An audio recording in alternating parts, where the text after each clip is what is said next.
وحدہ لا شریک لہ واشہد ان محمدا عبدہ ورسولہ اللہم صل علی محمد وعلی آل محمد کما صلیت علی ابراہیم وعلی آل ابراہیم انک حمید مجید اللہم بارک علی محمد وعلی آل محمد کما بارکت علی ابراہیم وعلی آل ابراہیم انک حمید مجید اما بعد فإن خیر الحدیث کتاب اللہ وخیر الہدی ہدی محمد صلی اللہ علیہ وسلم وشر الامور محدثاتها وكل محدثة بدعة وكل بدعة ضلالة وكل ضلالة في النار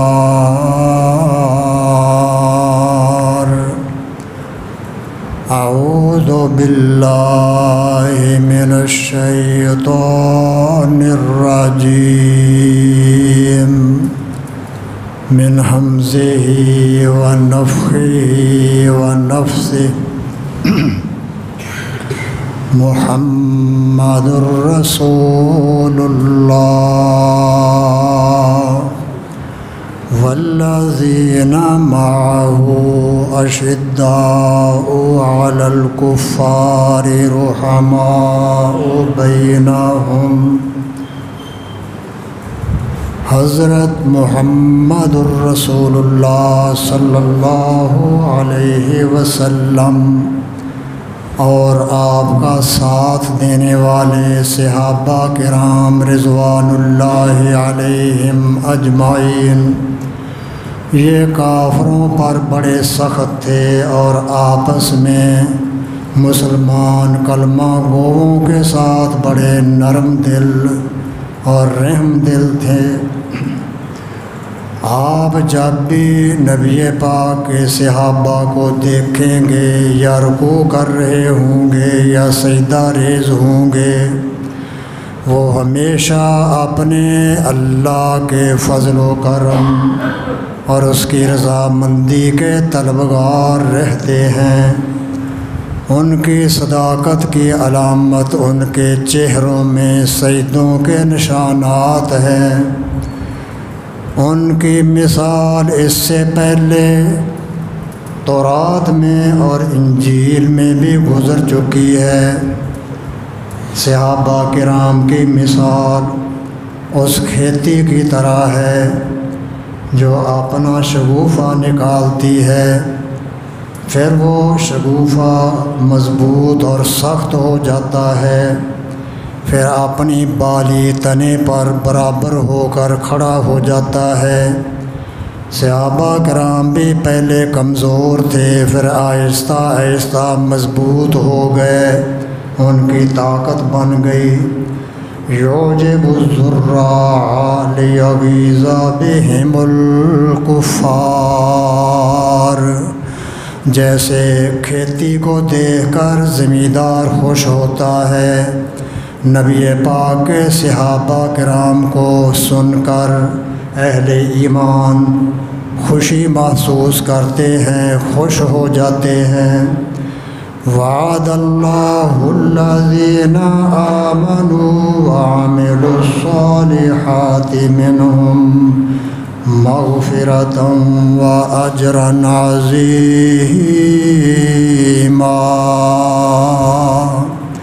اللہ رب العزت نے ایمان والوں سے جو نیکی میں زندگی گزارتے ہیں، خالق کائنات نے ان سے بخشنے کا اور ان کو بہت بڑا اجر و ثواب عطا کرنے کا وعدہ فرما لیا ہے۔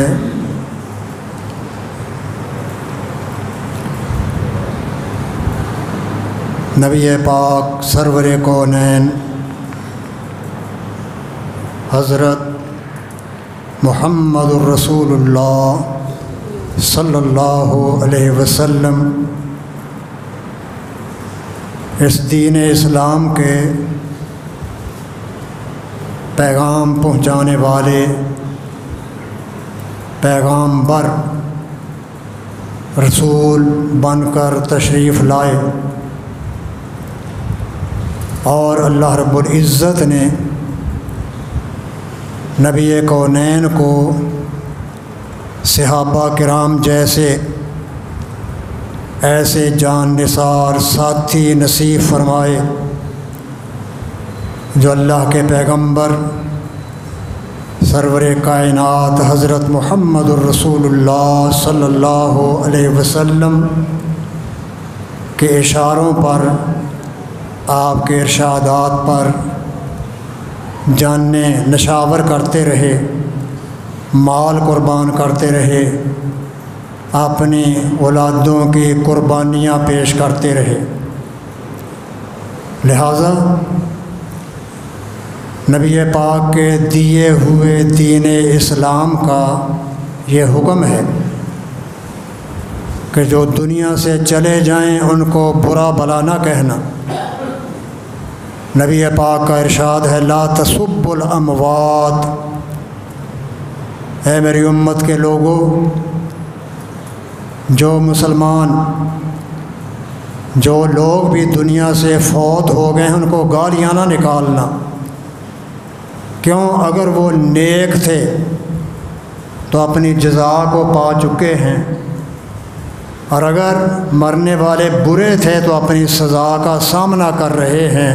لا تسبوہم، ان کو گالیاں نہ نکالنا، برا بھلا نہ کہنا، ان کے خلاف سب و شتم نہ کرنا۔ اس لیے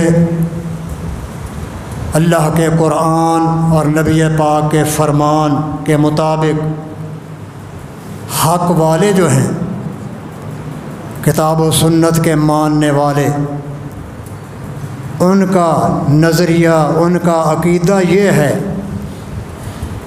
کہ نبی پاک صلی اللہ علیہ وسلم کے جان نثار صحابہ کرام کے بارے میں تولا ہونا چاہیے، تبرہ نہیں ہونا چاہیے۔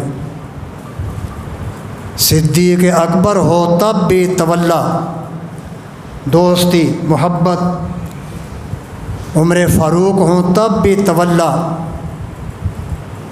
عثمان ذی نورین ہوں تب بھی تولا، علی مرتضیٰ ہوں تب بھی تولا۔ یہاں تبرے کا نام و نشان نہیں ہے۔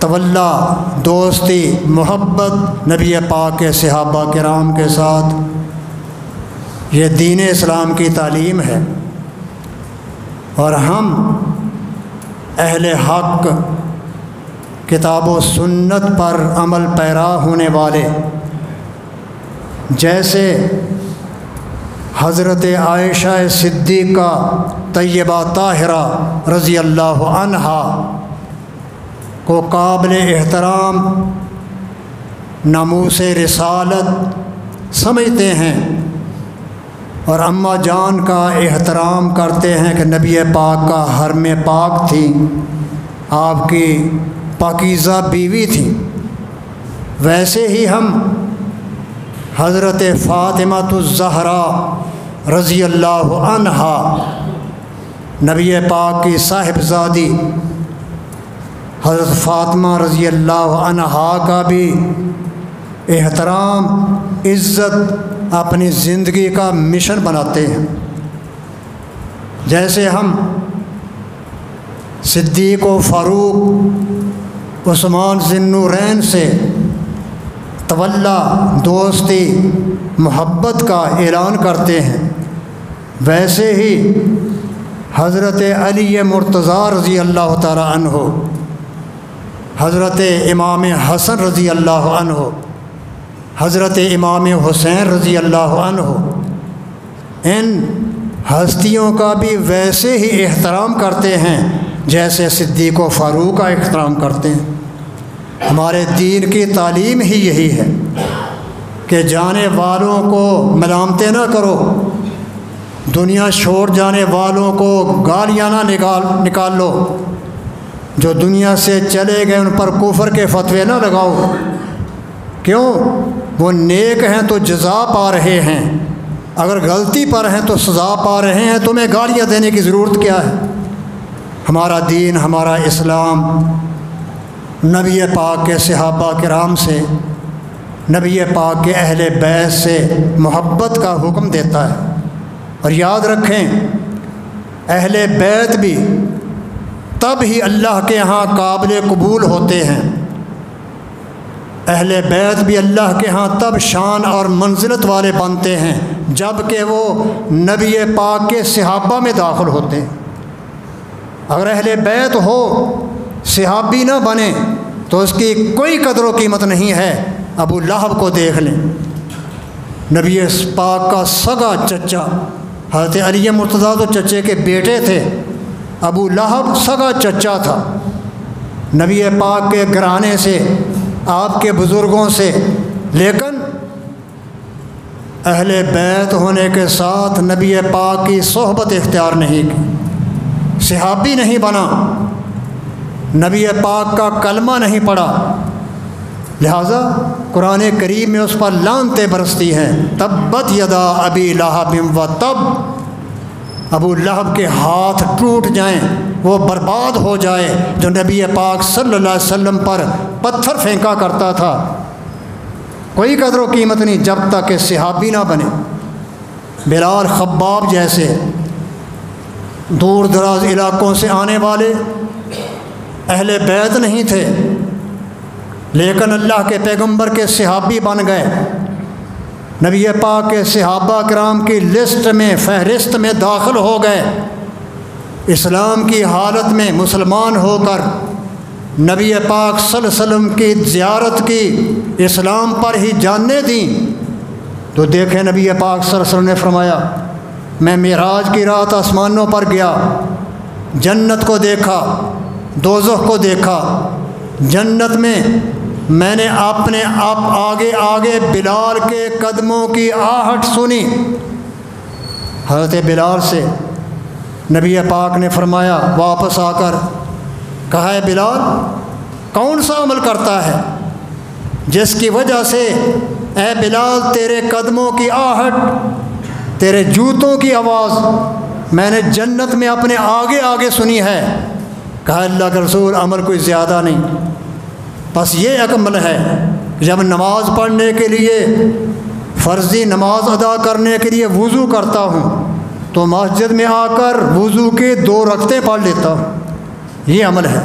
ہمیں بلال اس عمل کو چھوڑنا نہیں ہے۔ بلال حبشی اہل بیت سے نہیں، صحابی بن گیا، سر بلند ہو گیا، جنت کا سردار بن گیا۔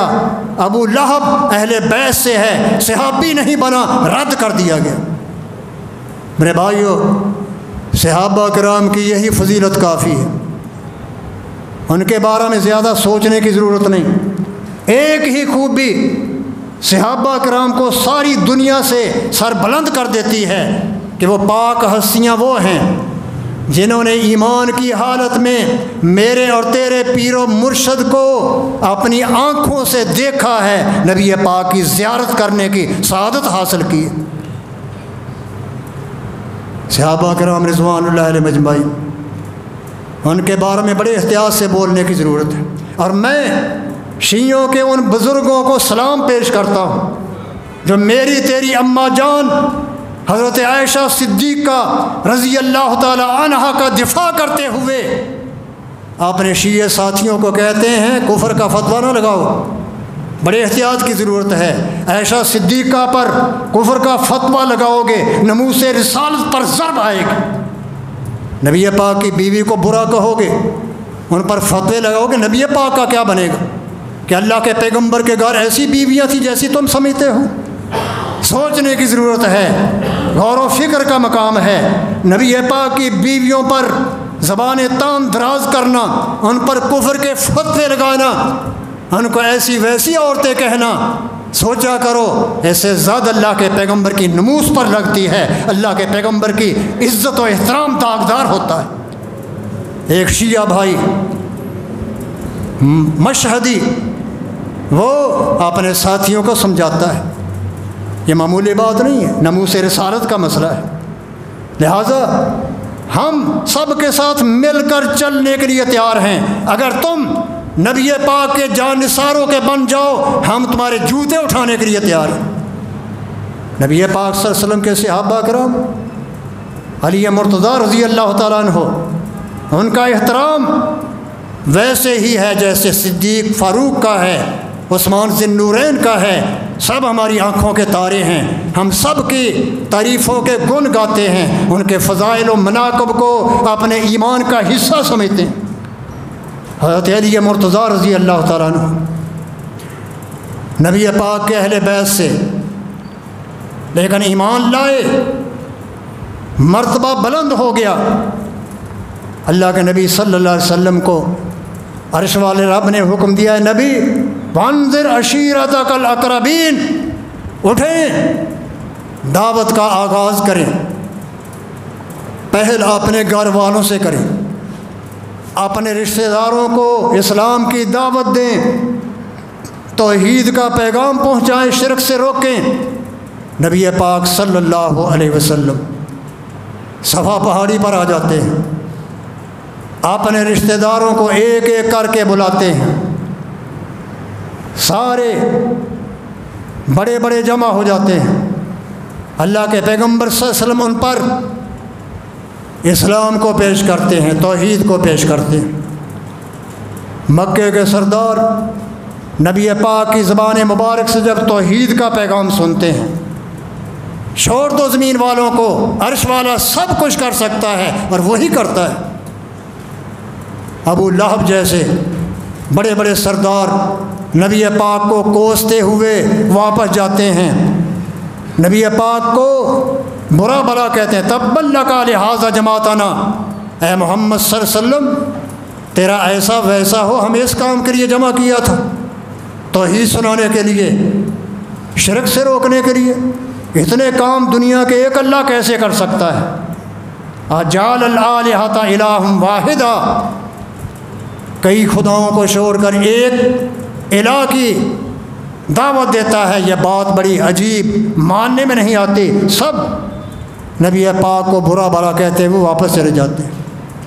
اللہ کے پیغمبر صلی اللہ علیہ وسلم نا امید نہیں ہوتے، مایوس نہیں ہوتے۔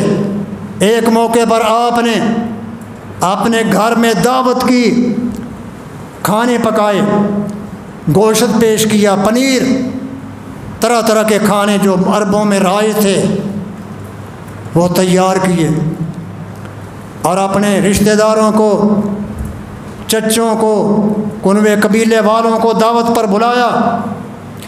حضرت عباس بھی آ جاتے ہیں، حضرت حمزہ بھی آ جاتے ہیں، ابو لہب بھی آ جاتا ہے، ابو طالب بھی آ جاتے ہیں، حضرت علی مرتضیٰ چھوٹے سے بچے 8 سال کی عمر وہ بھی موجود ہیں، کھانا پیش کیا جاتا ہے۔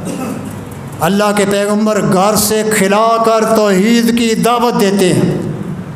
کہا، اے میرے چچا، اے میرے کنبے قبیلے والو، قولوا لا الہ الا اللہ تفلحوا، اگر لا الہ الا اللہ محمد رسول اللہ پڑھ دو، کلمہ توحید کا اقرار کر لو، دنیا آخرت کی کامیابیاں تمہاری قدم بوسی کریں گے۔ اس موقع پر کوئی نہیں اٹھتا، کلمہ پڑھنے کے لیے کوئی رشتہ دار تیار نہیں ہوتا۔ حضرت علی مرتضیٰ رضی اللہ عنہ کھڑے ہو جاتے ہیں۔ 8 سال کے بچے نبی پاک کی دعوت کو گرنے نہیں دیتے، کہتے اللہ کے رسول میں حاضر ہوں، لا الہ الا اللہ محمد رسول اللہ۔ حضرت علی مرتضیٰ ابھی 8 سال کا بچہ نبی پاک کی دعوت اسلام پر لبیک کہتے ہوئے کلمہ شہادت پکار دیتا ہے۔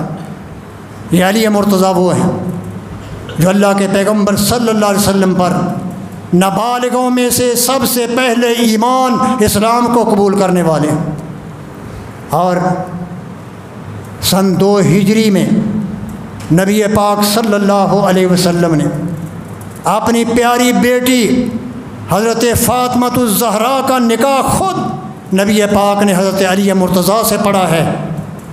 ہجرت کے بعد، بلوغت کے بعد سن 2 ہجری میں امام کائنات نے خود اپنی پیاری بیٹی حضرت فاطمہ کا نکاح حضرت علی مرتضیٰ سے کیا ہے۔ حضرت علی مرتضیٰ رضی اللہ عنہ سے نبی پاک کو اتنی محبت، ایک دفعہ اللہ کے پیغمبر اپنی بیٹی کے گھر آتے ہیں اور فاطمہ الزہرا سے پوچھتے ہیں، اے بیٹی تیرے چچے کا بیٹا کہاں ہے؟ علی مرتضیٰ کہاں؟ فاطمہ الزہرا کہتی ہیں اللہ کے رسول وہ ابھی مجھ سے کسی بات پر ناراض ہو کر باہر نکل گئے ہیں، شاید مسجد میں لیٹے ہوئے۔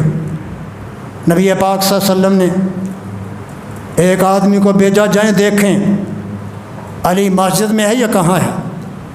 دیکھا علی مرتضیٰ رضی اللہ عنہ مسجد نبوی کے کچے فرش پر ننگی کمر لیٹے ہوئے سوئے ہوئے ہیں۔ امام کائنات کو پتہ چلا، فاطمہ الزہرا رضی اللہ عنہ کے گھر سے نکلتے ہیں، مسجد نبوی میں آتے ہیں، علی مرتضیٰ سوئے ہوئے ہیں، کندھے سے چادر اتری ہوئی ہے، کمر پر مٹی لگی ہوئی ہے۔ امام کائنات علی مرتضیٰ کے پاس بیٹھ جاتے ہیں اور پیار سے علی مرتضیٰ کی کمر کو جھاڑنا شروع کر دیتے ہیں۔ نبی پاک کا مبارک ہاتھ علی مرتضیٰ کے جسم سے، کندھوں سے مٹی جھاڑ رہا ہے، اور نبی پاک فرماتے قم ابا تراب، اے مٹی میں لیٹنے والے اٹھ کھڑا ہو۔ آپ نے اس موقع پر حضرت علی مرتضیٰ کو ابو تراب کہا، مٹی والا، مٹی میں لیٹنے والا۔ اس وقت سے ہی علی مرتضیٰ رضی اللہ تعالیٰ عنہ کا لقب ابو تراب پڑ گیا۔ اور صحابہ کرام بیان کرتے ہیں علی مرتضیٰ کو کسی اور نام سے بلایا جاتا اتنے خوش نہیں ہوتے تھے۔ جب کوئی شخص حضرت علی مرتضیٰ کو ابو تراب کہتا بڑے خوش ہوتے، میرے نبی کا دیا ہوا لقب استعمال کر رہا ہے۔ امام کائنات حضرت محمد رسول اللہ صلی اللہ علیہ وسلم کے سارے آنکھوں کے تارے، صحابہ کرام، صدیق و فاروق، عثمان ذی النورین، علی مرتضیٰ، 1,44,000 کے قریب صحابہ کرام نبی پاک کے پیارے تھے، تو ہماری آنکھوں کے بھی تارے ہیں۔ حضرت علی مرتضیٰ رضی اللہ تعالی عنہ، ان کو فاتح خیبر کا لقب دیا گیا۔ جنگ خیبر کا موقع ہے، سن 7 ہجری، خیبر کے یہودیوں سے برسر پیکار ہیں، ایک قلعہ فتح ہونے میں نہیں آتا۔ خیبر والوں کے کئی قلعے تھے، کوئی قلعہ حضرت صدیق نے فتح کیا، کوئی فاروق نے، کوئی حضرت زبیر نے، ایک قلعہ کئی دن گزر گئے فتح نہیں ہو رہا تھا۔ یہودی اس میں قلعے میں بند تھے، ہتھیار جمع کیے ہوئے، کھانے پینے کا سامان، وہ تیر برساتے لیکن مسلمانوں کے تیر ان تک نہ پہنچتے۔ ایک رات شام کو جنگ بند ہوئی، نبی پاک نے فرمایا میرے ساتھیو سنو، لَأُوتِيَنَّ الرَّعْيَةَ رَجُلًا يُحِبُّ اللَّهَ وَرَسُولَهُ وَيُحِبُّهُ اللَّهُ وَرَسُولُهُ، کل میں ایسے شخص کو جھنڈا دوں گا جس کو اللہ رسول سے محبت ہے اور اللہ رسول کو اس سے محبت ہے۔ صحابہ کرام رات کو سوچ رہے ہیں کہ یہ سعادت کس کو ملتی ہے۔ نبی پاک چڑھنے والے دن میں اس قلعے کو فتح کرنے کے لیے جھنڈا کس کو دیتے ہیں، طرح طرح کی باتیں ہیں، فلاں کو جھنڈا دیا جائے گا، فلاں کو دن چڑھتا ہے۔ صحابہ کرام اللہ کے پیغمبر کے سامنے حاضر ہو جاتے ہیں، چاہتے ہیں کہ مجھے یہ سعادت ملے، مجھے جھنڈا دیا جائے، میں اس قلعے کو فتح کروں۔ نبی پاک نظر دوڑاتے ہیں، علی مرتضیٰ نظر نہیں آتے۔ کہا اینا علی ابن ابی طالب، ساتھیوں بتاؤ علی کہاں ہے؟ کہا اللہ کا رسول وہ تو خیمے میں ہے، ان کی آنکھیں دکھ رہی ہیں، اتنی تکلیف ہے آنکھوں میں کہ نظر نہیں آتا، آنکھیں سرخ ہو چکی ہیں، وہ آنکھوں کے مریض ہیں، آ نہیں سکتے۔ اللہ کے پیغمبر فرماتے علی کو لاؤ۔ حدیث میں آتا ہے صحابہ کرام حضرت علی مرتضیٰ کو ہاتھ سے پکڑ کر نبی پاک کے سامنے لے آتے ہیں۔ اللہ کے پیغمبر صلی اللہ علیہ وسلم اپنے دہان مبارک سے لعاب مبارک لیتے ہیں، علی مرتضیٰ کی آنکھوں پر لگاتے ہیں، آنکھیں اسی وقت صحت یاب ہو جاتی ہیں۔ حضرت علی مرتضیٰ فرمایا کرتے تھے کہ جب سے اللہ کے پیغمبر صلی اللہ علیہ وسلم نے میری آنکھوں پر اپنے مبارک لعاب کو لگایا ہوا ہے، کبھی آنکھوں کی تکلیف محسوس نہیں کی، صحت یاب۔ امام کائنات فرماتے ہیں علی یہ جھنڈا لیں اور ان یہودیوں کا مقابلہ کریں، اس قلعے کو فتح کرنا ہے۔ حضرت علی مرتضیٰ رضی اللہ عنہ نبی پاک کے صحابہ کرام کا لشکر ساتھ لیتے ہیں اور نبی پاک سے گزارش کرتے ہیں اللہ کے رسول ان سے کب تک لڑنا ہے؟ کیا ان کے خاتمے تک لڑتا رہوں؟ کہا نہیں علی، پہلے جا کر اسلام کی دعوت دینا، ہمارا مشن قتل و غارت نہیں، خون بہانا نہیں، ہمارا مشن اللہ کا پیغام، اسلام کا پیغام، توحید کا پیغام لوگوں تک پہنچانا ہے۔ پہلے ان کو اسلام کی دعوت دینا، اور اسلام قبول کر لیں ہاتھ روک لینا، پھر لڑنے کی ضرورت نہیں ہے۔ اگر وہ اسلام قبول کرنے سے جو اللہ کا دین ہے، ان الدین عند اللہ الاسلام، اور اسلام قبول کرنے سے انکار کریں، پھر ان سے لڑنا شروع کرنا۔ حضرت علی مرتضیٰ رضی اللہ عنہ میدان میں آتے ہیں، کافروں کا بہت بڑا پہلوان مرحب نامی، جس کے بارے میں یہودیوں کو یہ گمان تھا کہ یہ 1000 بندوں کے برابر ہے، مرحب اکیلا پہلوان 1000 بندوں کا مقابلہ کر سکتا ہے، وہ مرحب میدان میں آتا ہے، آ کر علی مرتضیٰ کو للکارتا ہے، قد علمت خیبر انی مرحب شاک السلاح باتر مجرب، میں وہ پہلوان ہوں کہ خیبر سارا جانتا ہے، خیبر نے مجھے آزمایا ہوا ہے، میں وہ بہادر ہوں جس کے سامنے کوئی ٹک نہیں سکتا۔ علی مرتضیٰ رضی اللہ تعالیٰ عنہ اس کے مقابلے میں شعر پڑھتے ہیں اور اپنے فخر کو بیان کرتے ہیں۔ حضرت علی مرتضیٰ رضی اللہ تعالیٰ عنہ جب مقابلے میں آتے ہیں، تلوار سے مرحب پر ایسا وار کرتے ہیں جو 1000 بندوں کے برابر سمجھا جاتا تھا، علی مرتضیٰ کے ایک وار سے ڈھیر ہو جاتا ہے، قتل ہو کر زمین پر پڑ جاتا ہے۔ پھر قلعے پر جنگ ہوتی ہے اور حضرت علی مرتضیٰ رضی اللہ تعالیٰ عنہ کے ہاتھ پر اللہ نے خیبر کے قلعے کو فتح کر دیا، اور فاتح خیبر کا لقب حضرت علی مرتضیٰ رضی اللہ تعالیٰ عنہ کے حصے میں آیا۔ یہ علی مرتضیٰ رضی اللہ تعالیٰ عنہ کیا بیان کریں، بڑے مفاخر ہیں، بڑے فضائل ہیں، اور صحابہ کرام نبی پاک کے تربیت یافتہ، آپس میں دشمنیاں کریں سوال ہی پیدا نہیں ہوتا، آپس میں لڑیں، بغض رکھیں، قدورت بالکل نام و نشان نہیں ہے۔ صحابہ کرام شیر و شکر ہو کر رہنے والے، ایک دوسرے کا احترام کرنے والے، پیار محبت کی زندگی گزارنے والے، کوئی قدورت نہیں ہے، کوئی کسی سے بغض نہیں، پیار ہی پیار، اللہ کے پیغمبر کے تربیت یافتہ ہیں، نبی کے شاگرد ہوں اور آپس میں لڑتے بڑھتے رہیں، سوال ہی پیدا نہیں ہوتا۔ اسی لیے علی مرتضیٰ رضی اللہ تعالیٰ عنہ حضرت ابو بکر صدیق رضی اللہ تعالیٰ عنہ کے دور خلافت میں، ہماری کتابوں کی بات نہیں، تمہاری کتاب میں، کافی کلینی کی، الارشاد مفید کی، کشف الغمہ اربلی کی، حیات القلوب مجلسی کی، اور جلاء العیون مجلسی کی اٹھا کر دیکھیں، شیعہ دوستوں کی کتاب میں لکھا ہوا ہے جب تک ابو بکر صدیق رضی اللہ تعالیٰ عنہ خلیفہ رہے، علی مرتضیٰ رضی اللہ عنہ ابو بکر صدیق کی خلافت میں قاضی القضات کے فرائض سر انجام دیتے رہے۔ چیف جسٹس علی مرتضیٰ تھے، ابو بکر صدیق کی خلافت ہے، علی مرتضیٰ چیف جسٹس قاضی القضات۔ اگر ابو بکر صدیق نے علی مرتضیٰ کی خلافت چھینی ہوتی جیسے کہا جاتا ہے تو کبھی ان کی خلافت میں عہدہ قبول نہ کرتے۔ اگر ان کی خلافت چھینی کی ہوتی جیسے آج کل واویلا کیا جاتا ہے، بالکل نہیں۔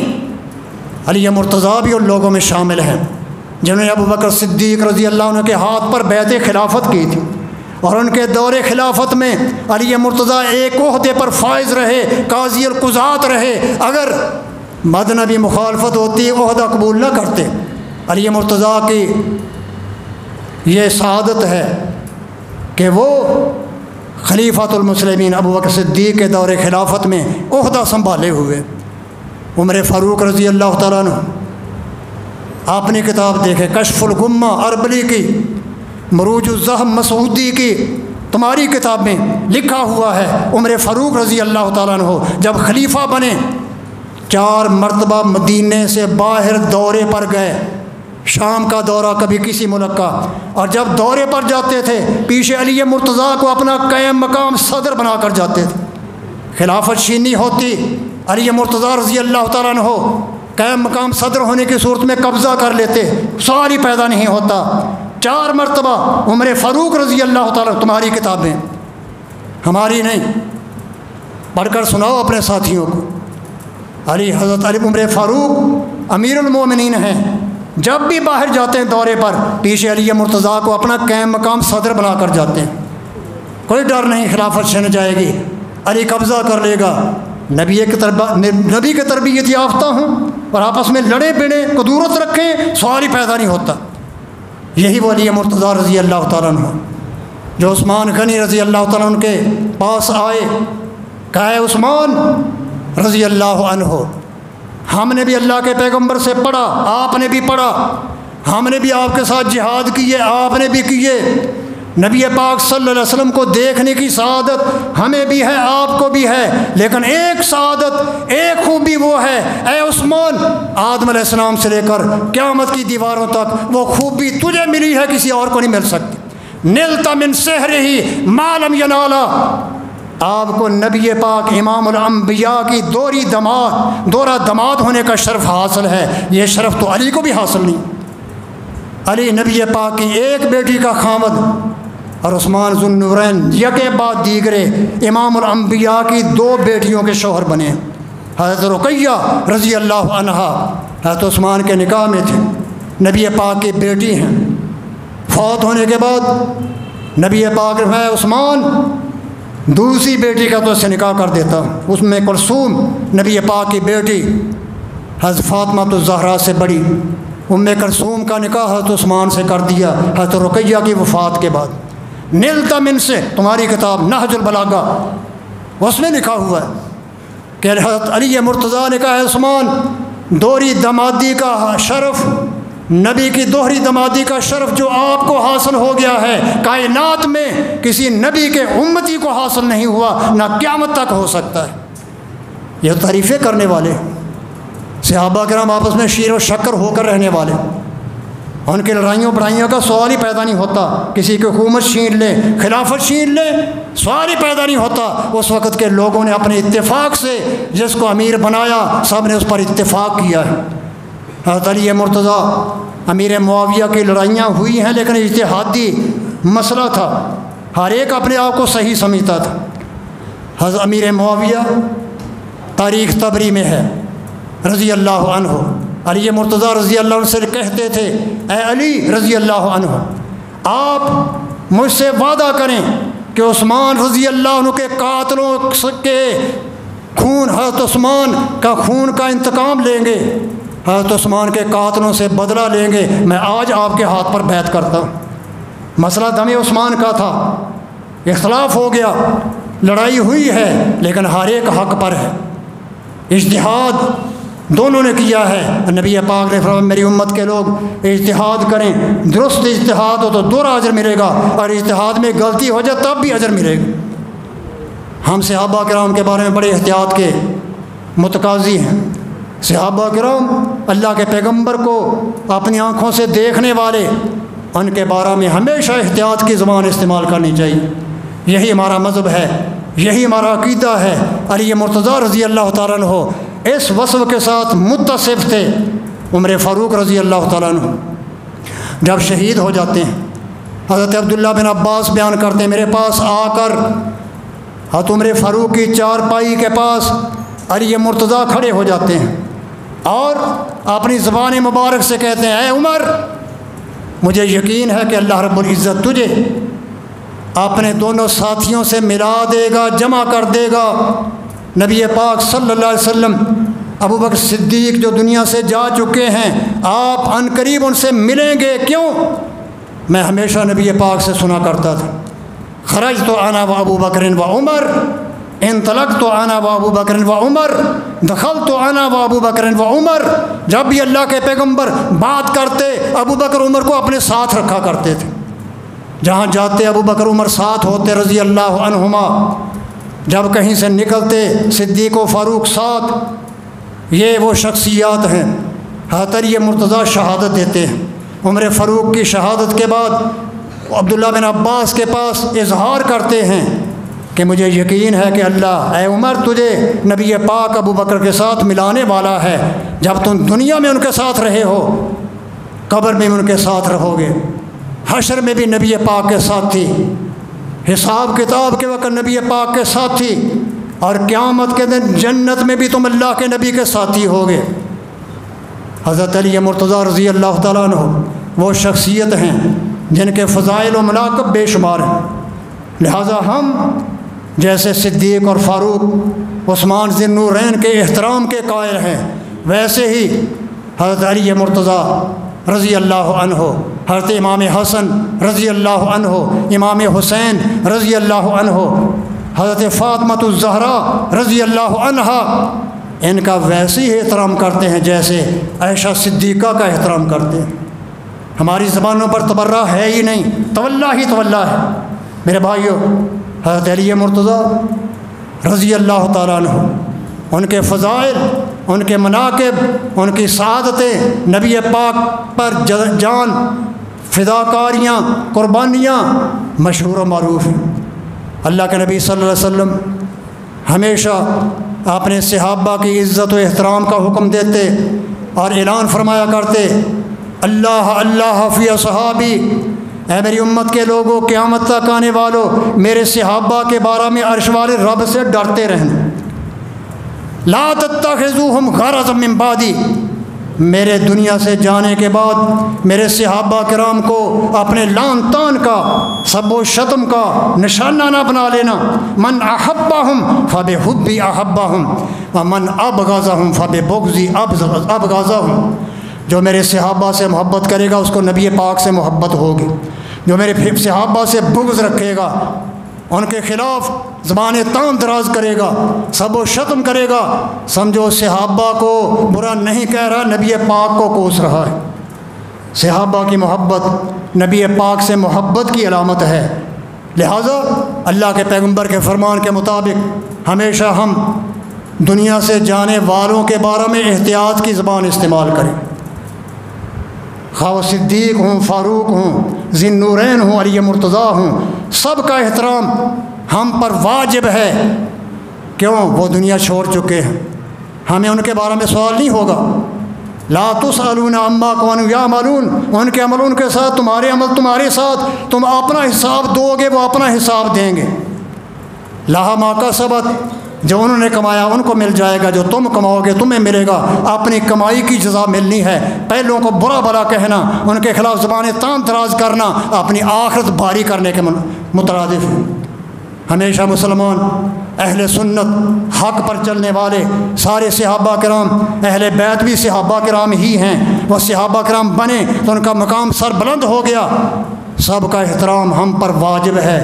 جانے والوں کے خلاف کسی قسم کا برا بولنا یہ اہل حق کا وتیرہ نہیں۔